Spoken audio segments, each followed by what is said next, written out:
Assalamualaikum warahmatullahi wabarakatuh. Apa kabar semua? Semoga kita selalu dalam keadaan yang baik ya.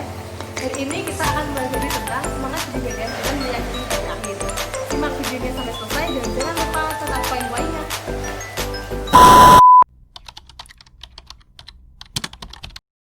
Apa itu hari akhir? Pengertian hari akhir dibagi menjadi dua, yaitu secara bahasa dan secara istilah. Menurut bahasa, hari akhir adalah hari penghabisan, hari pembalasan, hari penegakan hukum, dan hari kiamat. Sedangkan menurut istilah, hari akhir merupakan masa yang akan dihadapi seseorang setelah berakhirnya kehidupan di dunia. Semua yang diperbuat manusia selama di dunia akan mendapatkan balasan yang setimpal.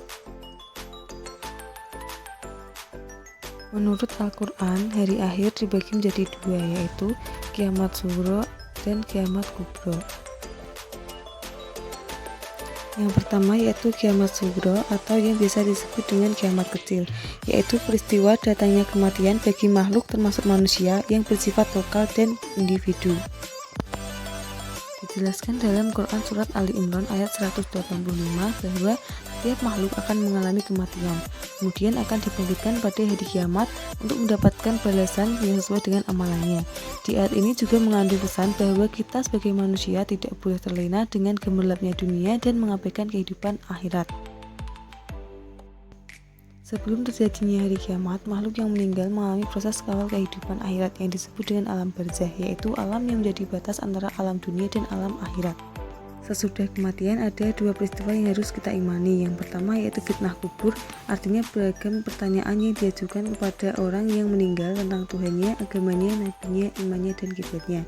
Kemudian yang kedua yaitu siksa yang diperuntukkan bagi orang yang zalim, munafik, kafir, dan musyrik, dan nikmat kubur yang diperuntukkan bagi orang yang baik amal ibadahnya selama di dunia. Nah, berikut ini ada beberapa contoh dari kiamat kecil atau kiamat sughra.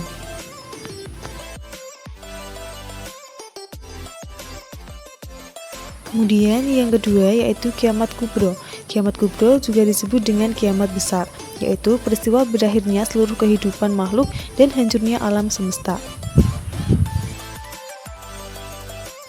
Nah, dalam Al-Quran sendiri ada beberapa ayat yang menjelaskan tentang proses ataupun gambaran terjadinya kiamat kubro atau kiamat besar. Nah, salah satunya di dalam Quran Surat At-Takwir ayat 1-3.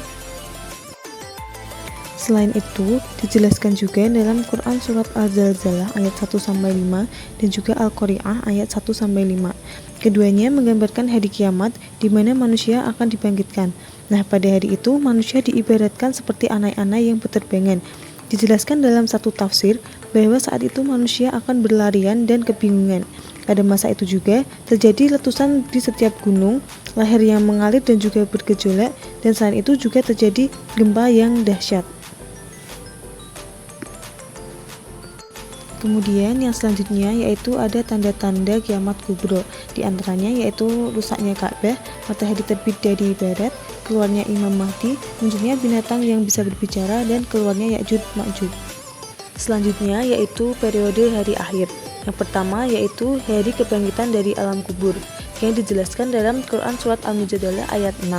Kemudian yang kedua yaitu Yaumul Hasyr, artinya hari berkumpulnya manusia setelah dibangkitkan dari kuburnya masing-masing.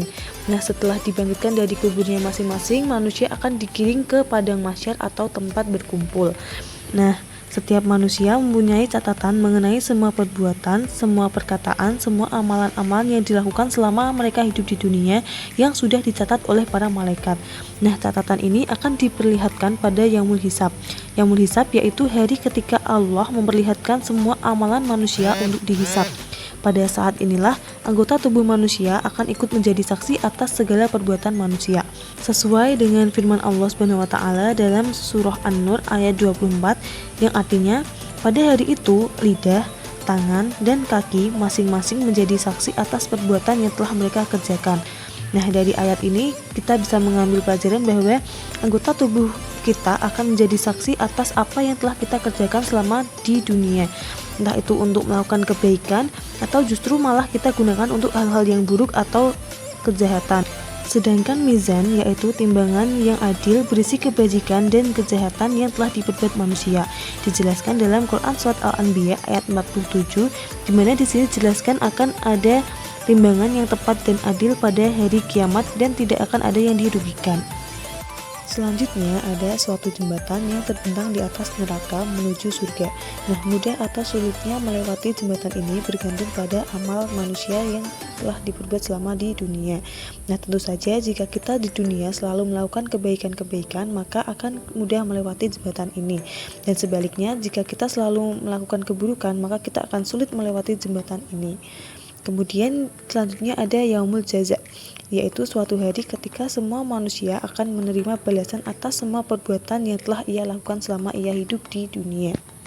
Nah, balasan seperti apa yang diberikan oleh Allah, yaitu berupa surga atau neraka. Surga diperuntukkan bagi manusia yang bertakwa kepada Allah Subhanahu wa taala, dan neraka diperuntukkan bagi manusia-manusia yang selama hidupnya banyak mengerjakan kejahatan, maksiat, dan perbuatan tercela yang dilarang oleh agama. Kemudian hakikat hari akhir dijelaskan dalam Al-Baqarah ayat 4, di mana salah satu ciri orang yang beriman adalah orang yang percaya dengan adanya hari akhir. Selanjutnya yaitu hikmah beriman kepada hari akhir. Setelah kita belajar bab ini, diharapkan kita bisa menambah ketakwaan kita kepada Allah Subhanahu wa taala dengan melakukan kebaikan-kebaikan dan amal-amal soleh. Selain itu, kita juga diharapkan meninggalkan hal-hal yang dilarang oleh agama, meninggalkan hal-hal kemaksiatan ataupun keburukan.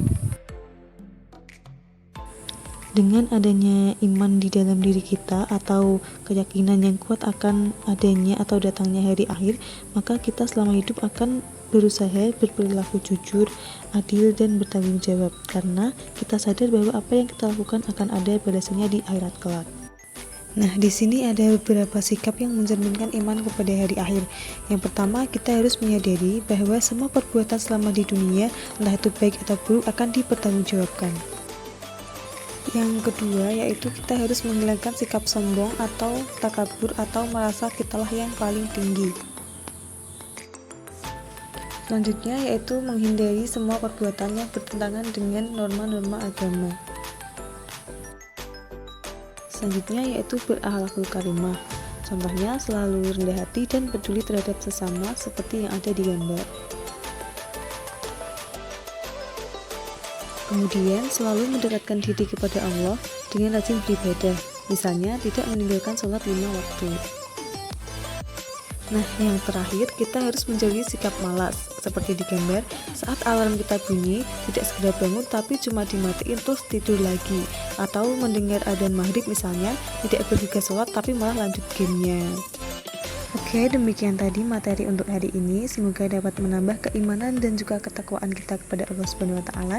Dan jangan lupa selalu bersikap baik dan berperilaku baik, karena harus kita ingat bahwa apa yang kita lakukan akan ada balasannya. Terima kasih sudah memperhatikan. Sampai jumpa di lain waktu. Wassalamualaikum warahmatullahi wabarakatuh.